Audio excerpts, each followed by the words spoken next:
প্রিয় দর্শক, আসসালামু আলাইকুম। আশা করছি সবাই ভালোই আছেন। তো আজকে আপনাদেরকে নিয়ে যাব খুব চমৎকার একটি কৃষি জমিতে, যেখানে একই সাথে বিভিন্ন ধরনের ফসল উৎপাদন করা হচ্ছে। তো চলুন কথা না বাড়িয়ে আমরা সোজা ফসলের জমিতে যাই।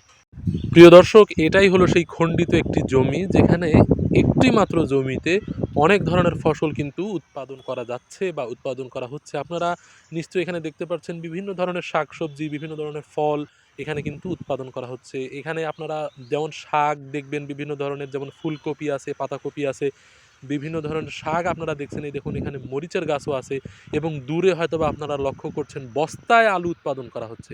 বন্ধুরা, মাথায় যদি একটু বুদ্ধি থাকে বা যদি কাজ করার চাহিদা থাকে, তাহলে কিন্তু আমরা কেউ কোনোভাবেই আমরা বেকার থাকতে পারি না। দেখুন বন্ধুরা, অত্যাধুনিক উপায়, আধুনিক উপায় কিন্তু বস্তায় অল্প জায়গার ভিতরে কিন্তু আলু চাষ করা হচ্ছে।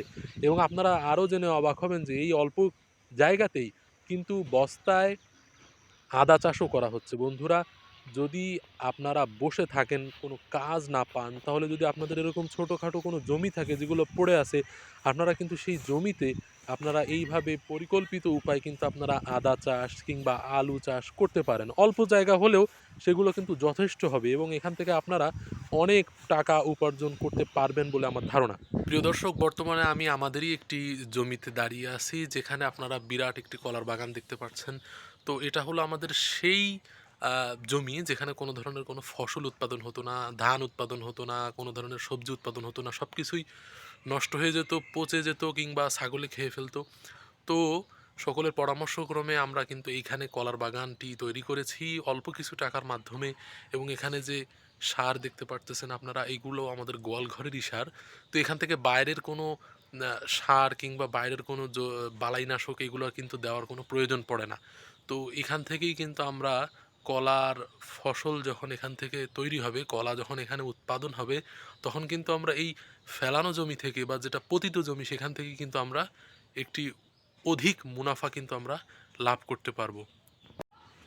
প্রিয় দর্শক, তাই আপনারও যদি এরকম কোনো একটি পতিত জমি থাকে বা যেখানে কোনো ধরনেরই উৎপাদন সম্ভব হয় না, যে কোনো উৎপাদন করলেই সেটা নষ্ট হয়ে যায় কিংবা ফল নষ্ট হয়ে যায় কিংবা ছাগলের উৎপাত বা যে কোনো ধরনের পশু এসে সেই আপনার ফসলকে নষ্ট করে দেয়, আপনারা কিন্তু সেখানে এই কলার বাগানটি তৈরি করতে পারেন।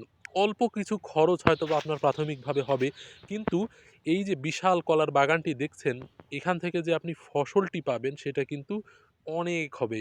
এবং এই ফসল, কলার দাম বাজারে কেমন সেটা নিশ্চয়ই আপনারা সবাই জানেন। এক হালি কলা কত টাকা মূল্যে বিক্রি হয় সেটা নিশ্চয়ই আপনারা সবাই জানেন।